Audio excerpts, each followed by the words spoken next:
Have you ever stopped to think whether someone's destiny can be transformed by a single event? That is exactly what happened to Ruben, the eldest son of Jacob. A thoughtless choice caused him to carry, for the rest of his life, the weight of a curse, as if he were condemned to live in the shadow of his own mistakes. But what few people know is that at the end of his days, Ruben discovered an astonishing secret, something so profound that it would forever change the course of his family's history. Throughout his journey, Ruben faced the burden of betrayal, guilt, and loss. Yet in his final moments, he received a revelation that completely transformed his view of life and destiny. Ruben left behind a legacy of teachings that went far beyond the power and position he once believed he deserved. But how did he manage to find peace in the midst of the storm that marked his existence? Stay until the end to discover the journey of a man who lost everything but found true greatness. If this story caught your attention, subscribe, comment, and share your thoughts. Spread this video so that more people can reflect on the impact of Ruben's choices and the lesson he left for future generations. In the burning desert of Paddan-Aram, on the plains that stretched before Jacob's tent, Ruben was born, the first son of Jacob and Leah, the firstborn who would mark the beginning of a new chapter in the history of Israel's patriarchal family. From his very first breath, Ruben seemed destined to be at the center of attention. He was his mother's hope and the promise of a future in which she would finally be recognized. Yet that child did not carry only the meaning of his birth. He also carried the weight of the expectations of an entire lineage. Leah, Ruben's mother, had been the rejected wife of Jacob. In his eyes, Leah never received true love, for Jacob's heart belonged to Rachel, her younger sister. Rachel, with her beauty and gentleness, had captured Jacob's heart from the very first moment. Meanwhile, Leah, with her tired eyes and timid smile, was pushed into a life marked by invisibility. Deep in her soul, Leah knew she could never compete with Rachel. Even so, she continued to fight for her husband's love. When she discovered she was pregnant, her joy was not only because of the life growing in her womb, but also because of the hope that this child would change everything. She believed that as the firstborn, Ruben would have a place of honor within the family. He would be the first heir, the one who would receive his father's blessing and assume leadership when Jacob left this life. Being the firstborn did not only mean receiving paternal affection, it also meant inheritance, authority, and legacy. Leah desired with all her strength that this son would be the comfort for her wounded soul. She believed she would finally have a reason for Jacob to notice her, not merely as a wife, but as the mother of his first son. However, Reuben's birth was not enough to dispel the shadow of the conflicts surrounding that family. Leah still lived imprisoned in the pain of unrequited love. Although Reuben grew up surrounded by his mother's unwavering devotion, Jacob never stopped showing his preference for Rachel. In Jacob's eyes, Reuben was merely a silent reminder of the woman he had never truly loved. And even though he was the eldest son, the one who should receive the highest honor, he could not win his father's heart. Many times Leah faced this harsh reality. It was like an open wound that would never heal. While Rachel received love and attention, Leah remained in the role of the forgotten wife. Each display of Jacob's affection for Rachel deepened the emptiness inside Leah, but Reuben, her son, was her hope. She watched him with eyes full of dreams and expectations. Through him, she wished to gain Jacob's love, or at least some form of recognition. For Leah, Reuben represented a chance to stop being merely the woman who had never been chosen. His arrival was like a ray of light breaking through the darkness of her existence. His life symbolized a new opportunity, a child destined to be the first, the one who would lead the family, the one who would receive an inheritance unlike any other. I could overcome my own thoughts. I came to believe that if God gave me this son, it was because of my mind. The days of suffering will come to an end, Ruben, without you even noticing. He became the center of attention, not only of his mother, but also of others, even of Jacob, though in a different way. Jacob had the responsibility to care for and guide his family, but he also carried within himself an emotional weight that made it difficult for him to fully demonstrate his love for Leah. Rachel was the light that guided him, while Leah remained in the shadows, trying to find her place in her husband's heart. When Ruben was born, expectations intertwined like a single thread pulled tightly. Although Jacob never looked at Leah with the same loving eyes with which he looked at Rachel, Ruben was meant to be the living proof that even though Jacob preferred Rachel, there was still room for the other children within that marriage. At that moment, Ruben became the firstborn who would give meaning to Leah's life, but at the same time, he was the son who carried within him the seeds of the conflict that would later arise in the family, something no one could have imagined. Leah believed that Ruben would live under the weight of that hope throughout his short existence. She understood that being the firstborn did not bring only honor, but also a burden of expectation so great that at times it could feel suffocating. For them, Ruben's story would not only be the story of the son ignored by his father, but also the story of a man who, throughout his life, struggled to find his purpose and his place in a world where comparisons would always exist.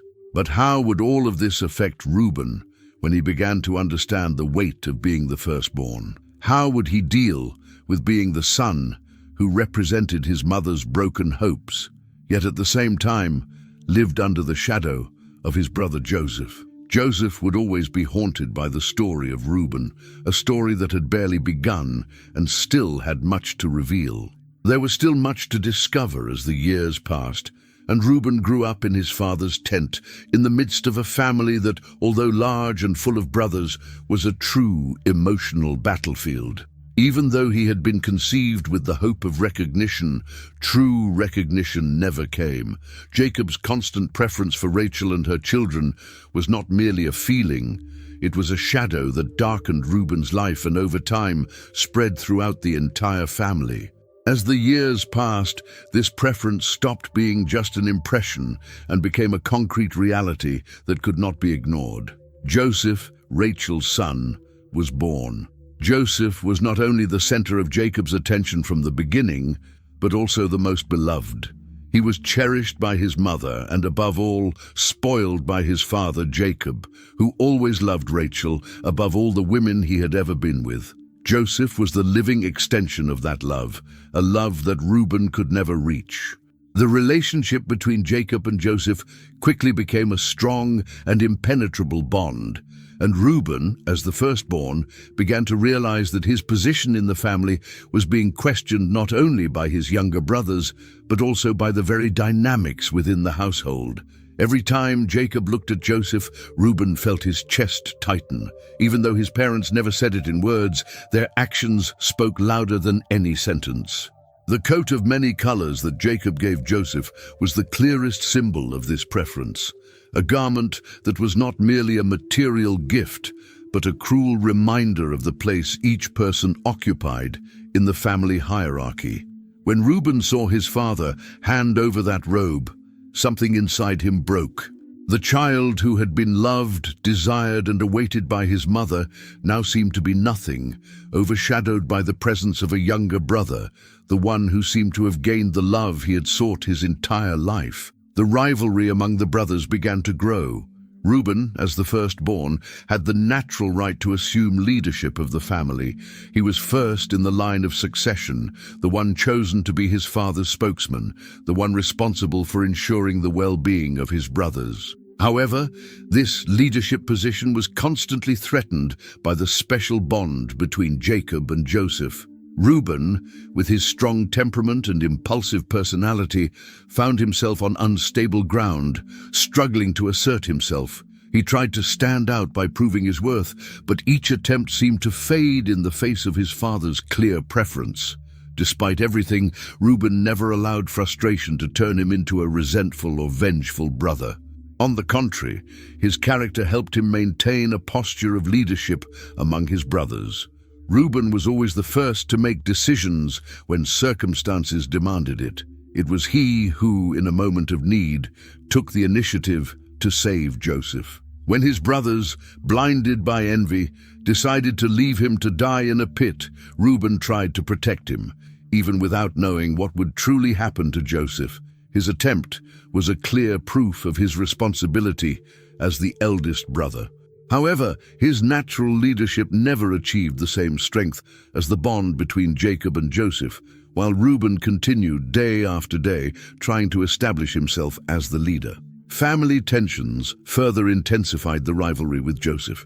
It was no longer just a dispute for their father's love, but a true battle for dominance within the family.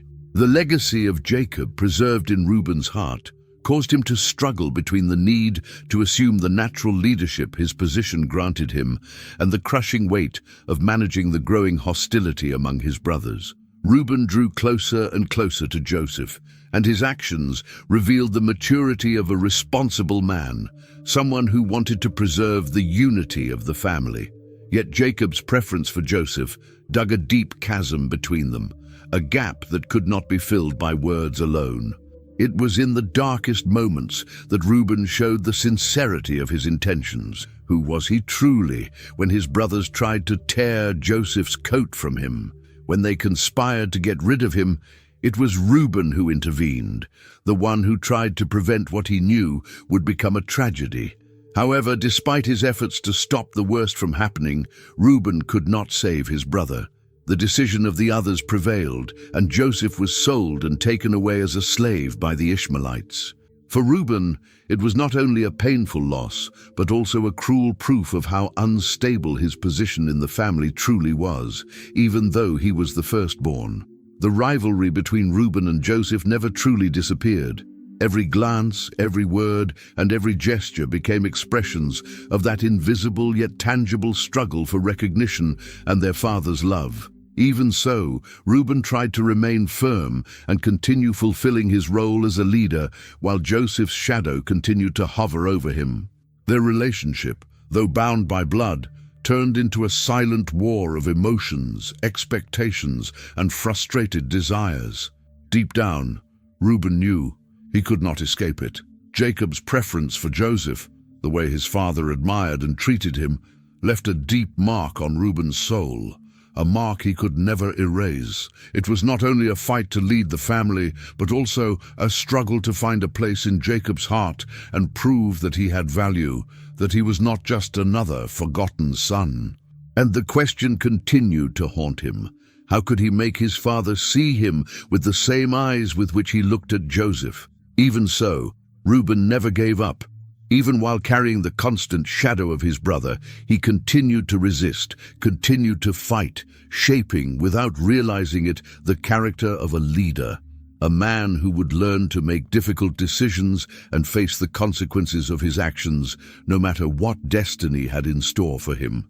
As he matured, Reuben began to realize that leadership might not depend solely on a father's love, but also on the ability to remain steadfast in the face of adversity within Jacob's family. The tensions did not come only from paternal favoritism or sibling rivalry. There were also the shadows of wrong choices, impulsive actions, and suppressed desires. Everything was complexly intertwined in Reuben's life. The firstborn who, despite being the eldest, still carried the weight of his mother's expectations and resentment toward his father, along with a deep desire to find his place within that family. But there came a moment, an act that Reuben never imagined would mark his destiny irreversibly. That moment came with Bilhah, his father's concubine, a woman who, although part of Jacob's household, occupied a peculiar position. Bilhah had been given to Jacob by Rachel, who, in her desperate desire to bear children for her husband, offered her servant as an alternative so the family could continue to grow. And although Bilhah was not Jacob's legitimate wife, she was an important figure in his life and the mother of two of his sons. But Reuben, in a moment of passion and confusion, committed an act that would change the course of his life and the history of that family. One afternoon, when Jacob had gone out to care for his flock, Reuben found Bilhah in his father's tent. The air was thick with tension, heavy, as if destiny itself were waiting for a single movement to unleash the inevitable. Reuben could have stopped, He could have thought about the consequences, but he did not. He approached Bilhah and committed an unthinkable act. For someone in his position, it was a sin that not only violated the family's moral code, but also challenged the most sacred laws of his culture.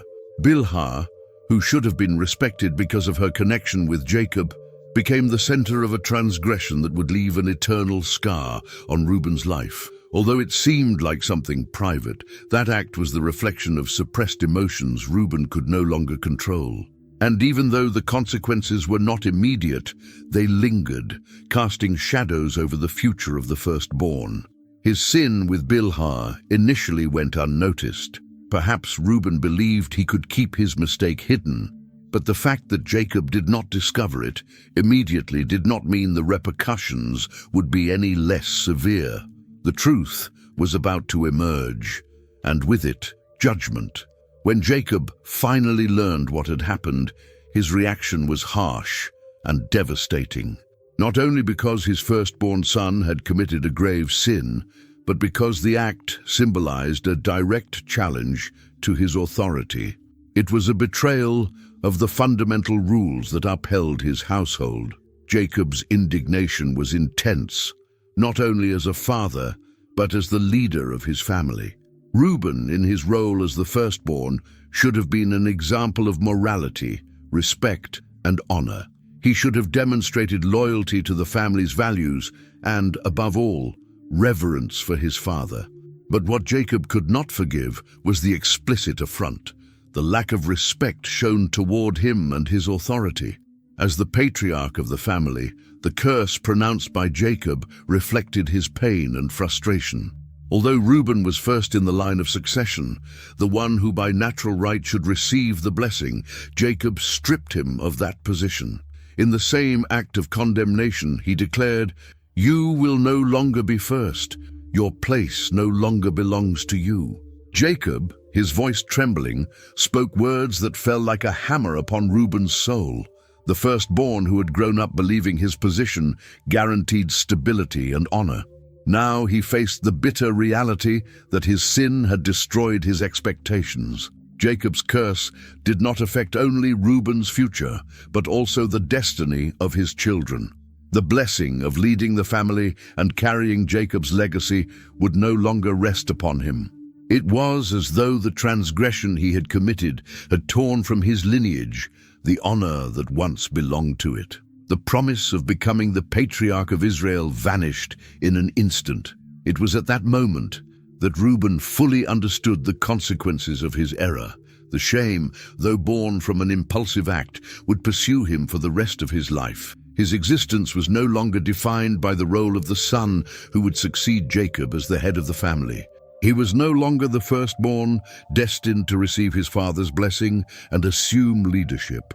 That position passed into the hands of another son, a brother whose destiny would intertwine with his in ways he could never have imagined. Reuben's sin not only placed him in a fragile position within the family, but also cost him his birthright. His relationship with Jacob would never be the same again. The consequences of his transgression were deep and lasting. Even though his repentance was sincere, he could not erase the fact that, in his attempt to find his place in a world where the struggle for love was intense, he had ended up marked by his own father.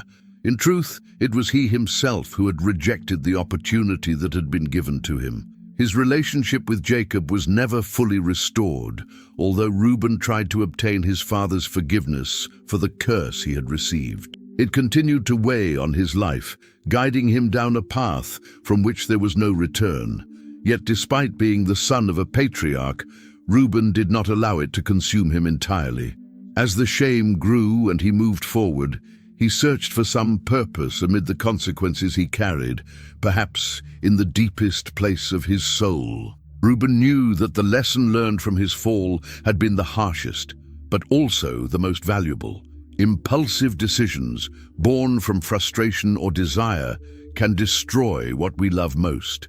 The life of Ruben, the firstborn who had once been seen as the future leader of the family, began to decline. After his sin with Bilhah, losing the birthright was not merely a blow to his pride, it marked him deeply with scars he could not erase. Jacob's curse weighed upon him, but Ruben did not give up completely. Even knowing that his position of leadership had disappeared, a strong sense of duty pushed him to try to restore part of the trust he had lost, both before his father and before his brothers. One day, as the hot wind blew through the trees, Ruben saw the family conflict reach its peak. Joseph, his brother, was the favored son, and Jacob once again stood at the center of the envy and hatred of his other sons. This time, the resentment turned into a mortal threat when Ruben discovered that his brothers were planning to kill Joseph. Fear and pain overcame him. It was not only about saving his brother, it was also an opportunity to prove that despite his fall, he could still be the leader the family needed, the protector he had once failed to be. Even though he knew he had lost the birthright, Ruben still felt the responsibility to act. He was the first to intervene, and as the firstborn, believed he had the duty to protect his own. His soul was torn between remorse for past mistakes and the desire to do something that could restore part of his lost honor. So he made a courageous decision, a desperate attempt to save Joseph. Through it, he hoped to regain some of the ground he had lost. When his brothers, blinded by hatred and rage, threw Joseph into the pit, Ruben intervened without hesitation. His voice trembled with anguish as he tried to calm them. He suggested that they should not kill Joseph, but leave him alive in the pit, hoping to free him later and bring him back safely. That act of mercy, though sincere, was not enough to spare Joseph from his fate. While Ruben stepped away, his brothers took advantage of his absence and made an even crueler decision. They sold Joseph to the Ishmaelites, and Ruben could do nothing to stop it. When Ruben returned to the pit and discovered what they had done, despair consumed him. His attempt at redemption, his effort to save Joseph, had failed.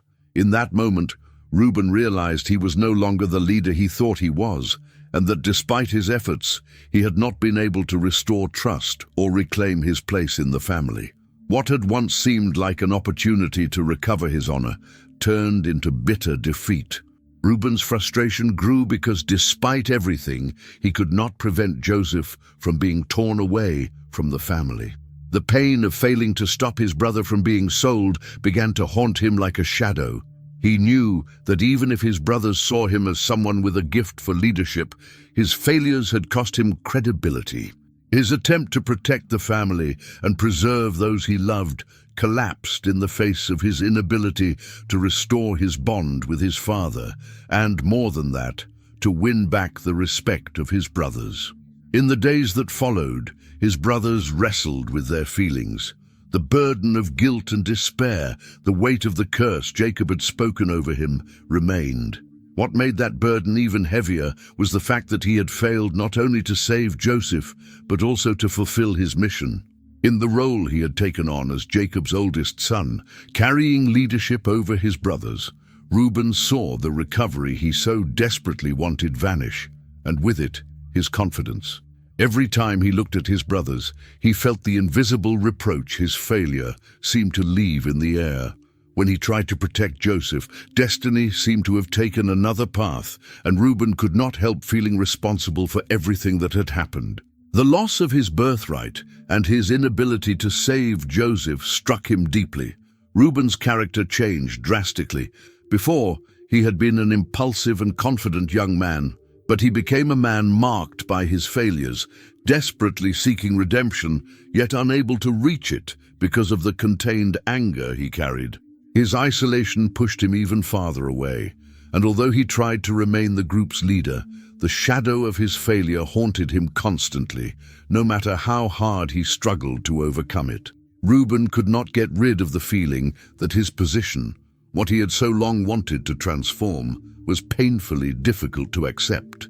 The progress he had hoped for slipped through his fingers. His desire to restore order within the family, to assume the responsibility destiny seemed to impose upon him, was continually undermined by the past and by the wrong choices that had marked him.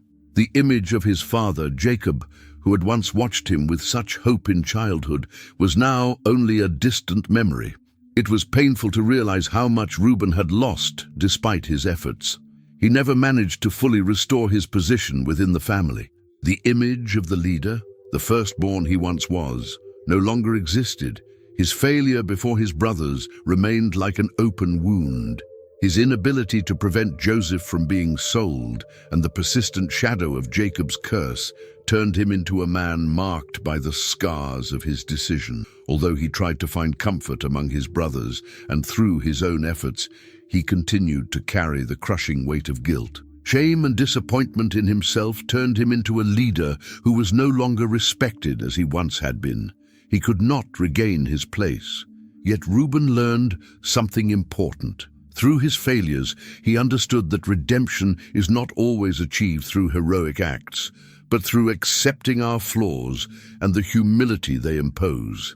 It is this pain that brings repentance and maturity, even after the mistakes we have made. Unable to recover the right of the firstborn, Ruben at least found a purpose, inner peace, in recognizing that true leadership does not reside only in power or recognition, but also in the ability to learn, change, and move forward.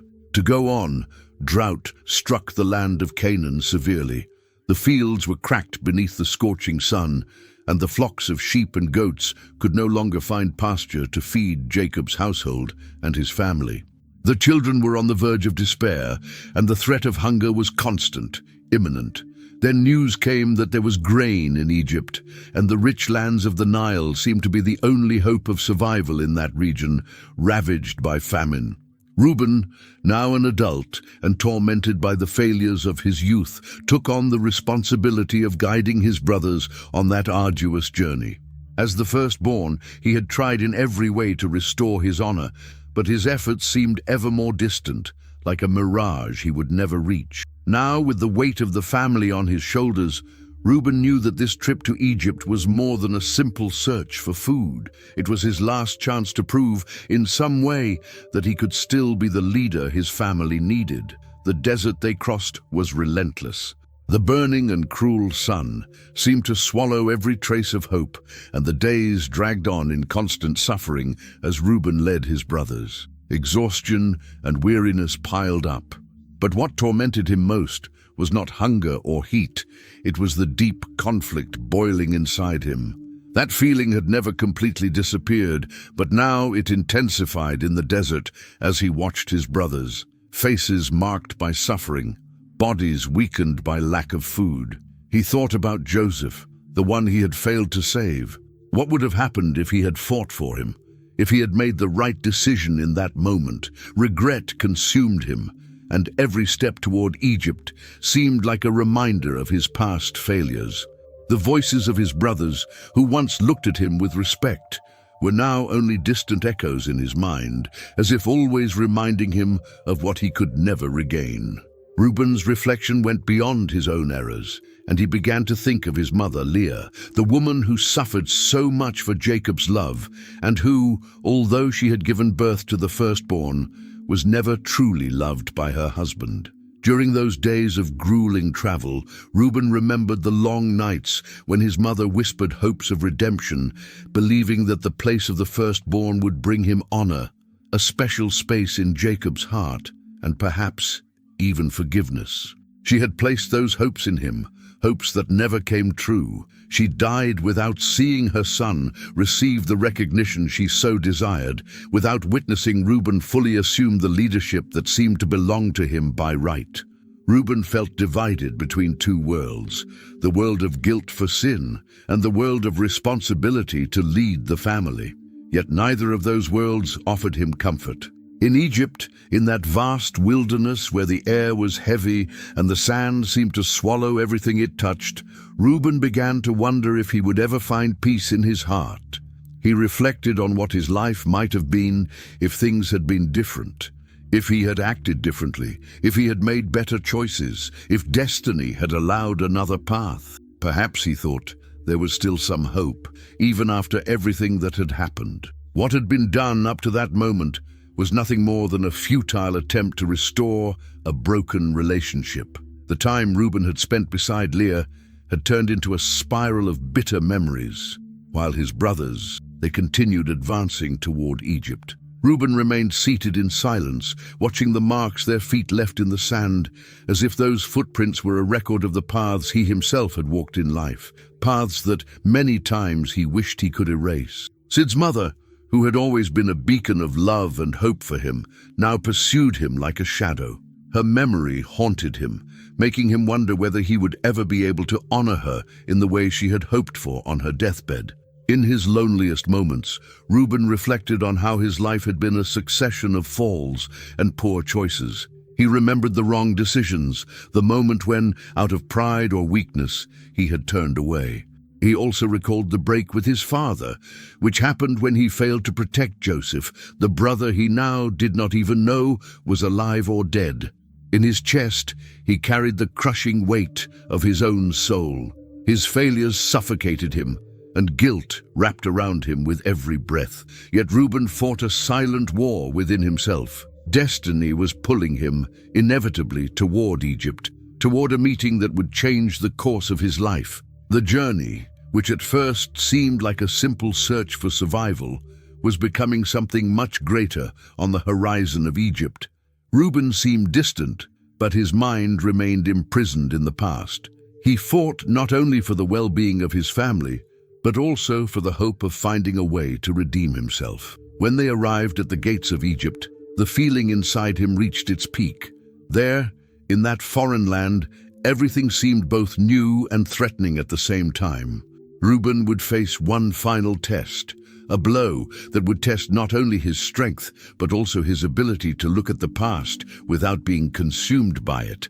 When Ruben and his brothers finally set foot in Egypt, the land of grain, the air seemed filled with both hope and desperation. The sounds of travelers who had walked long distances could be heard, men who had endured the harshness of the desert and the shadows of old memories just to arrive at an Egypt that was imposing, vast, and unknown. What they did not know was that this journey, begun purely out of the need for survival, would lead them to an encounter capable of shaking the very foundations of their souls. At first, everything seemed normal. They were searching for food. They handed over their money and with humble gestures tried to negotiate for what they needed. But during the process, they encountered a man with piercing eyes and an authority impossible to ignore. He spoke with a harsh tone, a severity that made Ruben, despite his age and experience, feel small. That man, whom they did not know, showed an inexplicable discomfort and treated them with roughness. Yet there was something in his gaze, something in his posture that seemed familiar. Ruben, his mind full of regrets and memories, could not identify exactly what it was, but he felt something unsettling in the way that man looked at them. As the negotiations continued, Ruben tried to remain calm. Inside, however, that man who treated them so coldly seemed restless.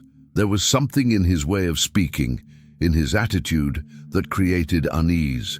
Ruben wondered why he was being watched in that way. His mind sailed through seas of confusion, but the truth, the terrible truth, did not strike him immediately. It was only when that man demanded that they bring their youngest brother, Benjamin, to prove they were not spies, that Ruben felt the crushing weight of the revelation. The severe, powerful, and imposing man standing before them was Joseph. Joseph, his brother, the brother they had destroyed out of desperation and envy. At first, Ruben refused to believe it. For him, accepting what his eyes were seeing seemed impossible. Time appeared to freeze. In that moment, Ruben looked at the man before him, none other than his own brother, and felt as if the world were collapsing around him. The pain of years of guilt, the regret of not having saved him, the betrayal of those days, all of it fell upon him with devastating force. It was indescribable. So much time had passed since that sale marked by envy, and even more since they had separated without knowing whether Joseph would survive or die. Now, there he was, alive. And not only alive, but holding absolute power in Egypt. Yet his face, though familiar, seemed distant, almost unrecognizable. Joseph, the powerful man, was like the very embodiment of the bitter memory of betrayal, a constant reminder of everything Ruben had lost and could never recover. Humiliation burned inside him. It was not only the shock of discovering his brother was alive, but the weight of recognizing his own mistake. Ruben had failed. He had handed Joseph over to the Ishmaelites, and now he saw before him the price of his recklessness and cowardice. That man, his own brother, now stood above him in a position Ruben had never imagined witnessing. He had never thought the conflict within him would grow worse with every word spoken.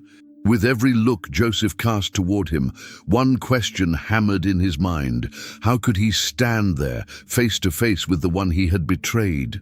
Ruben asked himself whether he was still worthy to stand before the brother he had wounded so deeply.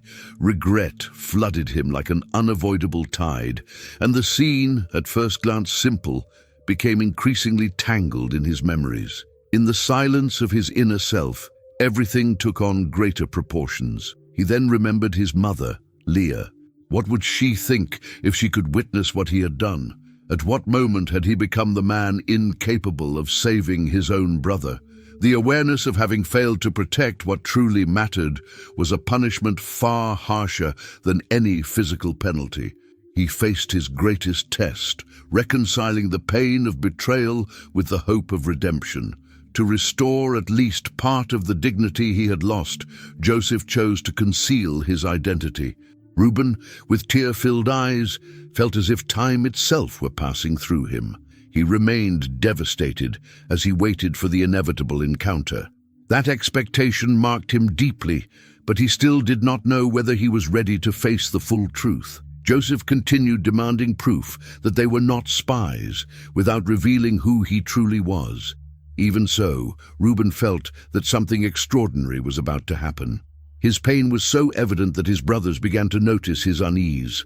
Anxiety consumed him, but pride prevented him from showing it openly. His distress seemed directed at others, but deep down, he knew the true battle was within himself. The direct confrontation had not yet happened. The revelation matured silently while Joseph delayed the decisive moment. Speaking could destroy him even more. The wind blew fiercely in Egypt, and Ruben withdrew to a distant corner, away from his brothers, drowning in a whirlwind of thoughts, memories of youth, and wrong decisions. The mistakes of the past struck him like an uncontrollable storm. He had once faced Joseph with arrogance, yet the hardest part now was not recognizing the brother he had betrayed, but confronting himself, the man who had failed repeatedly and carried the weight of failure for years. "I sinned for so long, believing I would never find redemption," he murmured in his thoughts. Joseph's presence forced him to look inward. He remembered the day he had agreed to that terrible decision, selling his own brother. His father Jacob's words echoed like a silent judgment. The expectations placed upon him, the responsibilities he had carried as the firstborn, had once seemed like an unbearable burden. He had been young, impulsive, consumed by envy and insecurity. Why had he not done what was right? Why had he not fought harder against the evil growing in his heart? Under the scorching sun of the Egyptian desert, these questions weighed on him more than ever. As he observed Joseph, he gradually understood the magnitude of what he had done. His brother had been a victim of his envy and his fear of losing his father's love, of his selfish desire to secure his place within the family. He had never truly reflected on the consequences. Joseph had not only been sold as a slave, he had been stripped of his dignity and torn away from his family. And worst of all, Ruben had never had the courage to fully face that reality. His own mistakes brought him to his knees in silence, his heart filled with deep sorrow. In that moment he asked forgiveness, not only from God, but also from his brother and his mother. If he could go back in time, he believed he would do everything differently. Yet he knew the past could not be changed. What remained was an uncertain future, and if he wanted restoration, he would have to face the ghosts of the past. It was then that Joseph's voice interrupted him. He approached with a look that mixed sadness and serenity. "I understand you, Ruben, my brother," he said calmly. Those words carried something greater than simple reconciliation. They announced freedom. Ruben lifted his face and saw something unexpected in Joseph's eyes. There was no hatred or resentment, but understanding, the maturity of a man who, despite the suffering he had endured, had learned to see beyond pain.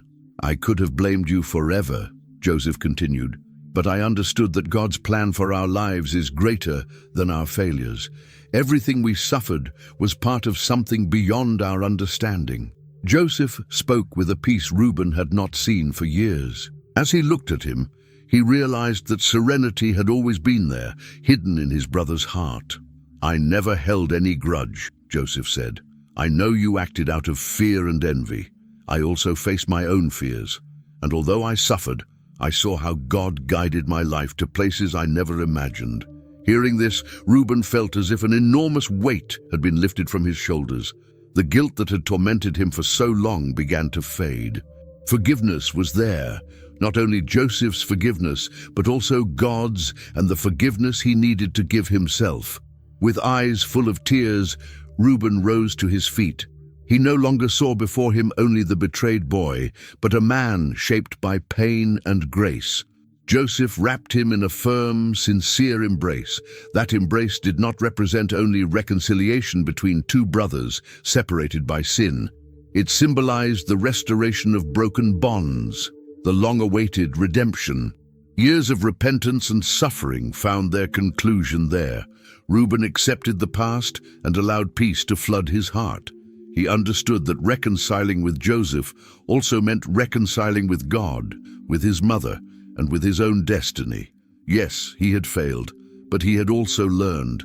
In the end, life was not only about what one achieves, but about how one learns to achieve, with humility, repentance, and grace. He faced his own mistakes and sought the truth, even when the road seemed impossible.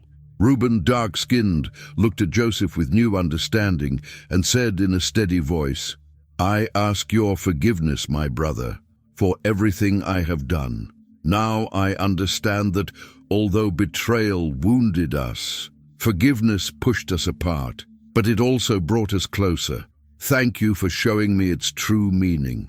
Joseph, smiling, replied that forgiveness is the key that opens the doors of the heart. "We are together, Ruben, and that is what matters." In that moment, Ruben understood that although the past could not be changed, it still existed and still carried weight. Yet the future was full of possibilities. Forgiveness not only restored relationships, it rebuilt lives, and Ruben could finally see a tomorrow in which redemption would no longer be only a dream, but a reality. The desert wind, relentless and constant, continued to blow over the lands of Egypt, but Ruben felt that the storm within him, the storm that had always roared with violence, had not yet fully calmed. His inner conflict reached its peak, despite his reconciliation with his brother Joseph and the peace he tried to anchor in his heart. Deep and dark, the curse of his father, Jacob, still haunted his soul. It had struck him years before and remained like a shadow he could never fully push away. Though he had tried to redeem himself, that act of betrayal and its consequences continued to weigh on him. Ruben had come to Egypt with the hope of recovering his honor and also his family's. But as time passed, something inexplicable began to pursue him. He began to have strange dreams, unsettling visions that seemed to connect him to a dark and unknown future. Every night, as he rested in the cold darkness of his room, he already expected it. His mind was invaded by images of his children, his descendants caught in an invisible net, as though Jacob's curse had stretched beyond him and touched those he loved as well. In those dreams, Ruben saw his own family, the descendants of his firstborn, struggling against the same shadows he had faced, trapped in a spiral of failure and suffering. He fought desperately for his children, those for whom he would give his life. But everything seemed inevitable. They were destined to carry the same consequences born from his guilt. His own lack of wisdom, reflected in those visions, drove his descendants toward ruin. The same mistakes he had made repeated themselves, imprisoning his line in an endless cycle of shame, pride and regret. That was the true essence of the curse. Ruben woke with a jolt, his body covered in sweat, as if the night had closed in around him with weight and menace. The memory of Jacob's voice, hard as a sentence, still vibrated in his mind, as if it had been spoken in that very moment. His father's words, filled with pain and reproach, returned like a persistent echo. "You will not be the first. Your place is no longer yours." As time passed, Ruben began to realize that this declaration was not merely a momentary punishment spoken in the heat of hurt. It was something greater, deeper, a mark that did not end with him. What Jacob had pronounced seemed to run through blood, to strike the lineage, to touch his children and the future after them. Ruben understood then that the leadership that once would have been his, the legacy he should have carried as the firstborn, had been taken from him irreversibly. His position as the eldest son no longer meant what it once meant. The place of honor had become an empty space, a throne he would never occupy. Even as Ruben tried to accept his fate and sought, in some way, restoration before God and men, the memory of the betrayal he had committed in his youth remained alive. It was like an invisible scar, carved not only into his own story, but into the heart of his descendant. The curse seemed to breathe alongside him, silent yet constant. One afternoon, as the camp rested and the children were nearby, Ruben witnessed an unsettling scene. Something simple, yet enough to confirm a fear he already carried for his sons. The lack of caution, the uncontrolled impulse, the absence of firmness, everything seemed to repeat itself. The same impulsiveness that years earlier had led him into error now seemed reflected in the steps of those who came after him. That day, a rash action nearly compromised an essential part of the family's flock. When Ruben realized the risk and the disorder, his heart tightened. It was not just an ordinary problem. It was a sign, a cruel reminder that what had destroyed him from within now threatened his children as well. In that moment, he understood clearly the curse was not a physical punishment, nor a visible disease. It was like a shadow that stretched out, covering everything connected to his name. His children were loved, protected, raised with care, yet they still seemed unable to escape the heavy destiny hovering over them. The lack of leadership, the difficulty of understanding purpose, the absence of spiritual firmness, everything continued to haunt his house. The burden Ruben carried was far heavier than he had imagined. His love for his children forced him to face a bitter reality. He would not be able to give them what he once believed was his calling. He kept walking, he kept living, but no matter how hard he tried, Ruben could no longer be the man he had been in other times. He was loved by his family, yes, but Jacob's word had torn from him the future he had dreamed of. The destiny awaiting him did not touch only him. It reached his sons, his descendants, the entire house that bore his name. Now the lineage lived under that same shadow, and it was in this period of pain, weight, and bitter understanding that Ruben faced a decisive choice. Would he continue fighting for a leadership that no longer belonged to him? Would he try to reclaim a position that would never be returned? Would he spend his life trying to occupy a place God had allowed to be taken? Or would he seek something deeper, something beyond birthright and authority? When he looked at his children, Ruben began to see with different eyes. He realized that true legacy was not in ruling over them as supreme chief, but in guiding them as a father. The greatest role he could play was not commander, but guide. It was not about dominating, but about teaching, teaching with wisdom, teaching with love, teaching with humility. Ruben understood that there were values greater than any title: repentance, surrender, inner transformation. He understood that his life could have meaning not because of the power he lost, but because of the lesson he carried. His story could serve as warning and as a bridge. At last he realized that his true destiny was not to reign, but to be a wise father, a man able to recognize that greatness is not born from strength, but from the ability to lift others up, even while broken. With tears in his eyes and his heart tight, Ruben accepted Jacob's sentence. There was no use pretending it did not exist. There was no way to ignore what was already sealed. He would not be the leader he once dreamed of being. But that did not mean his life was empty. It did not mean his existence was useless. The leadership he could still offer would be different, the leadership of a life marked by humility, awareness, and wisdom. He could teach his children that despite the mistakes of the past, there is always a path to restoration. There is always a return when the heart bows low. And with that acceptance, Ruben decided to follow a new road, a different road where leadership did not mean domination, but light, did not mean authority, but example. His purpose now was to be a beacon for his children, to show that even when everything seems lost, peace can still be found, even under the weight of the curse, even with the mark of the past. Ruben began to understand that true power is not in controlling, but in healing, in restoring, in continuing to walk with dignity, even when life does not deliver what it once seemed to promise. The shadows of day's end began to lengthen across the vast landscape. Egypt's sky was painted in golden and orange tones, as if the horizon itself were softly on fire. Inside his tent, Ruben remained silent for days, isolated in thought, feeling a deep loneliness. The emptiness within him grew. Even after reconciling with Joseph, there was a lingering sense that something was still missing, as if part of his soul remained trapped in an ancient night, that same night when everything was lost. The choices of the past still weighed on his shoulders. The marks of error were still there, and Ruben could not stop the question that pursued him. Why had God allowed him to be born the firstborn only to later see him set aside?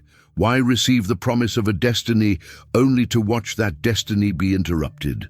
In the quiet of the camp, while the wind blew softly between the tents, Ruben withdrew into his thoughts, searching for answers. And from the depths of his being, something began to emerge. That night, for the first time in many years, a revelation came to him. A dream seized his mind with unusual intensity. Ruben saw a strong light, brilliant, surrounding him like a heavenly presence. In the vision, he felt guided by something not human, something greater, something holy. Then he heard a voice, clear, firm, without hesitation, speaking directly to his spirit. "Ruben, son of Jacob, it is not the birthright that defines you. It is not the place you lost that determines who you are." And in that moment, even within the dream, Ruben understood that God had not abandoned him. What had been lost within the family was true love, humility, and a sincere desire for repentance. But somehow, this had prepared him for something even greater. He would be the one destined to guide his brothers, not by the strength of a leader, nor by the imposition of authority, but by the maturity and wisdom of a patriarch. He would be the one to teach the new generation the family's principles and values, ensuring they remained firm and strengthened. Jacob's clan needed to remain united, for his true purpose was not to occupy first place in the line of succession, but to be first in humility, prudence, and discernment, so that his descendants might remain at peace. When Ruben awoke, cold sweat ran down his face, but in his chest there was a deep calm, as if the whole weight of his existence had been lifted. He felt lighter than ever before. For the first time, he understood that the curse spoken by his father, Jacob, was not a final sentence, but an opportunity for something different. The divine revelation showed him that his destiny would not be to govern, nor to command the family as a military leader, but to strengthen unity, teach truth, and preserve Jacob's legacy through wisdom and humility. Ruben, the eldest son, the one marked by sin, betrayal, and Jacob's rebuke, could now see his true calling. He would no longer fight for a position that would never bring him wholeness. He was destined for a deeper mission, to become the family's spiritual patriarch, the man who would pass on teachings and values that would truly matter for future generations. In the years that followed, though he would not rule in a conventional sense, his leadership would be even more essential, for he would become the pillar upon which Jacob's family would sustain its continuity. With this new understanding, Ruben began to change the way he lived. He no longer saw himself as an exile carrying the mark of betrayal. Now, he recognized himself as someone chosen by God to fulfill an indispensable role in preserving family unity.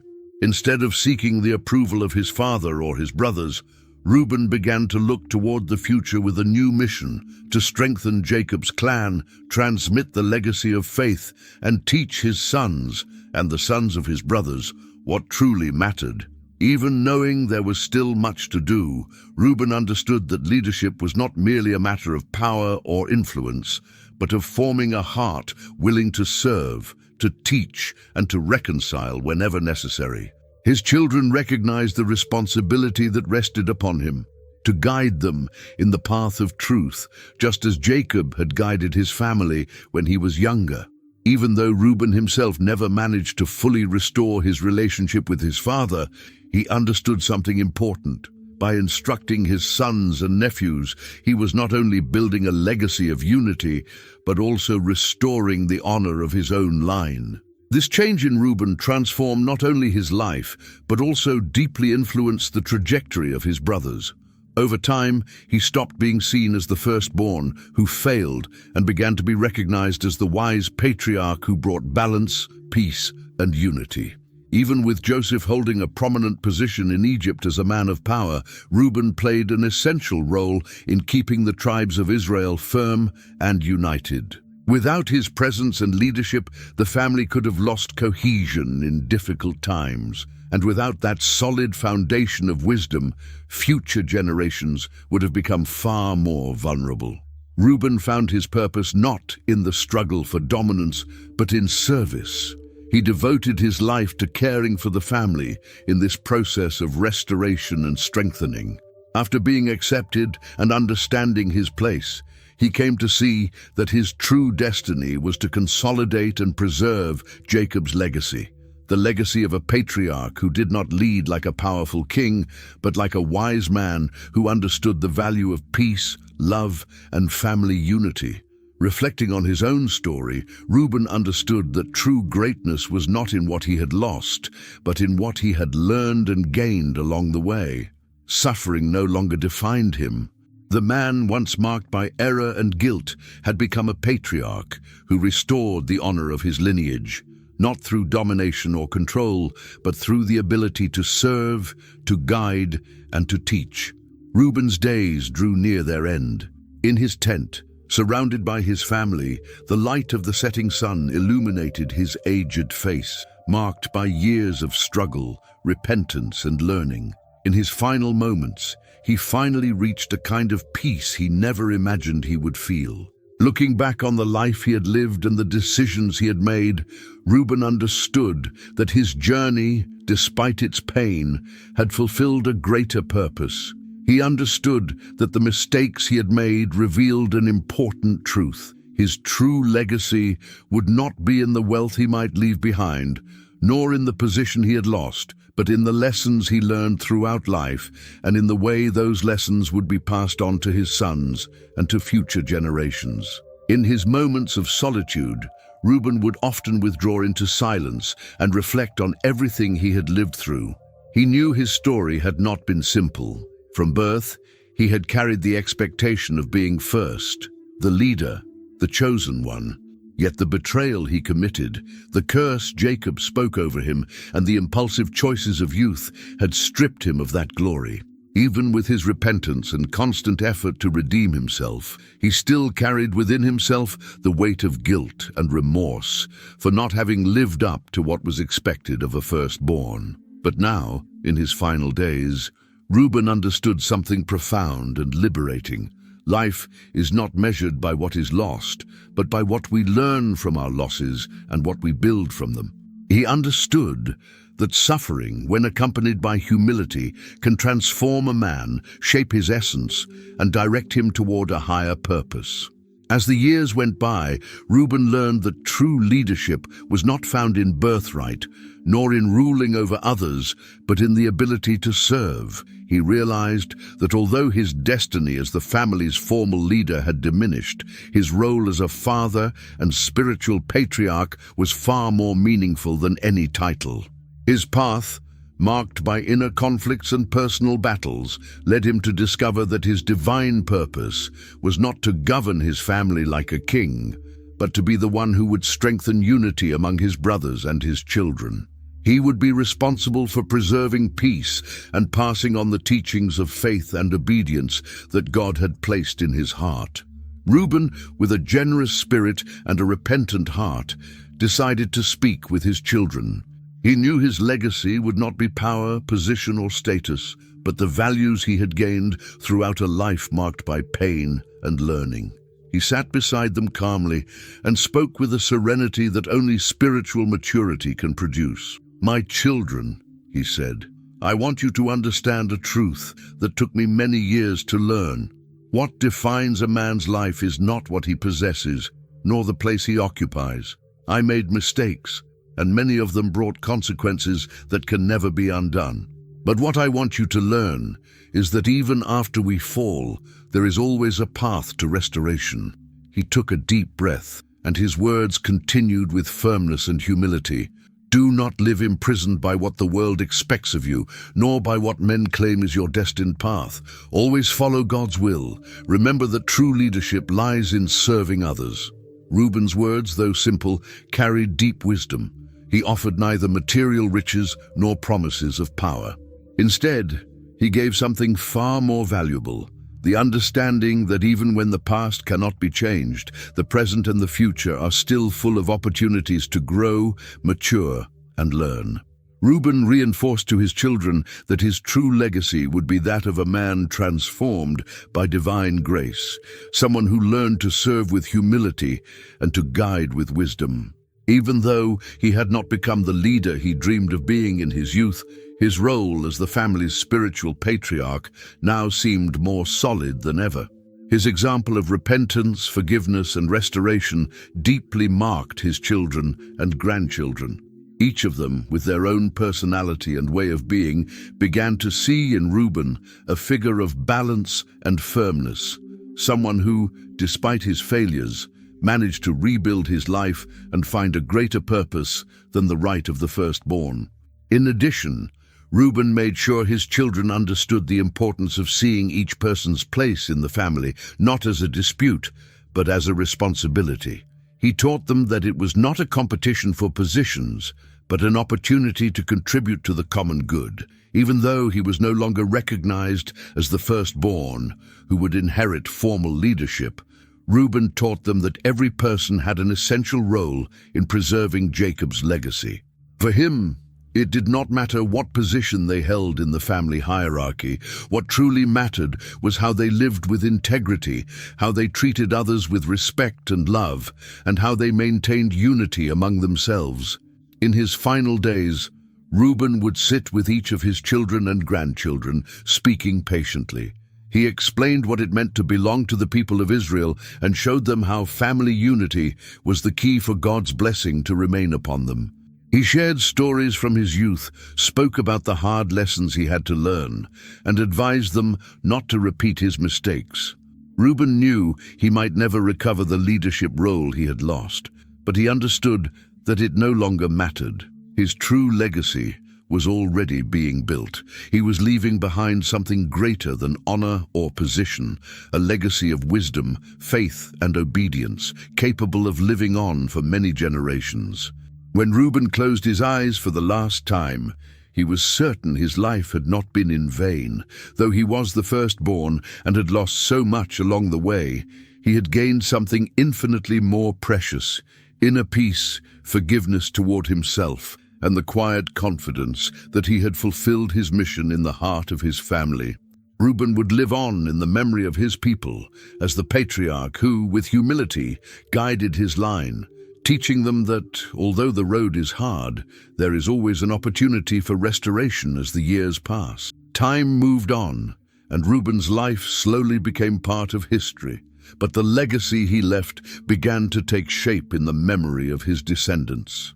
Even so, there remained a mystery, an unrevealed secret which, though never fully disclosed during his lifetime, continued to be tied to the deep bonds of destiny within Jacob's family.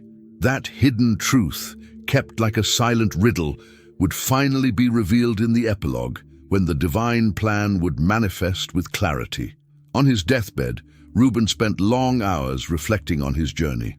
Over time, he came to understand the essence of his life and the true meaning of his purpose. He understood that the right of the firstborn, the blessing of being first, was not merely a title or a simple position of dominance. It was something much deeper, a responsibility that had accompanied him since birth. Yet what he had never fully understood was that in the divine plan, his birthright was not destined only for family leadership, but was part of far greater events that would shape Israel's future in distant times. At a certain moment, Ruben had a vision. In it, he saw his descendants, sons and grandsons, spread across the broad lands of Canaan, crossing deserts, facing battles, and enduring challenges that would test their faith and resilience.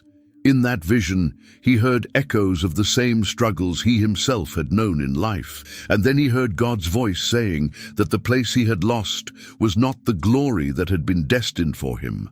The voice declared that through his lineage, the true plan of Israel's redemption would begin. And although he had not ruled as he imagined, he had become the foundation of restoration. What Ruben had not understood in his youth, and what many within Jacob's family never understood, was that his descendants, even though they were not destined to rule with the authority of the firstborn, would play a decisive role in Israel's future. Through his sons and grandsons, promises spoken over the nation would be fulfilled.